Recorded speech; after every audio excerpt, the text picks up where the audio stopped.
This weekend, a new musical opens in London, which was last performed more than 60 years ago. An allegorical fairy tale, Flahooly also represented one of the few attacks on McCarthyism to be heard on the American stage. The thinly veiled references to Senator McCarthy and his anti-communist witch hunts proved too much for American audiences at the time, though, and the original production was short-lived. Our culture editor, Matthew Cain, has been along to rehearsals to find out why. You too can be a puppet. You too can be a puppet. It's a musical fairy tale set in a toy factory, featuring a princess, a witch, and a genie with a lamp.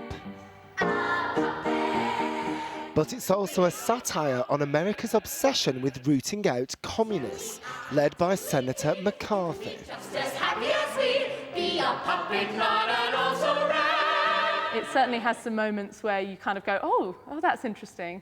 But I do think it works. I think the way they've done the music and the way they've put it all together, it does make sense, which is really good because it's quite an impossible thing to do, really. Flahooly first opened on Broadway in 1951, with music by Sammy Fain, who'd written Calamity Jane, and lyrics by E.Y. Harburg, the man behind The Wizard of Oz. E.Y. Harburg, who was the key writer to Flahooly, had been named as being a communist. And the minute he was named, all his work dried up. So he came back to New York, where he wrote the show Flahooly in that mode. So he actually was in some ways trying to get back at the situation of being ruined and at the same time write, if you can believe it, a commercial Broadway musical comedy. Show me a land where they gag every gag and they choke every joke with chains. But the show was a major flop, closing after just 40 performances and terrible reviews. Almost forgotten, Flahooly has never been performed in the UK. But now it's being staged at Sadler's Wells in London as part of the Lost Musicals season. Although it's easy to think of musicals as being lightweight entertainment, they've often been unafraid to tackle serious issues. From gang violence in West Side Story to AIDS in Rent. War's been attacked in Her and Oh What a Lovely War.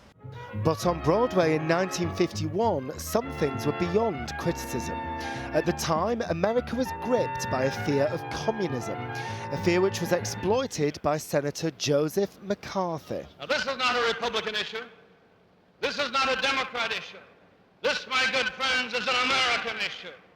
Americans had a long-standing tradition of being frightened of the enemy within, of being frightened of socialist, anarchist, ideologically threatening influences from outside. But the Cold War context crystallized these fears around the Communist Party.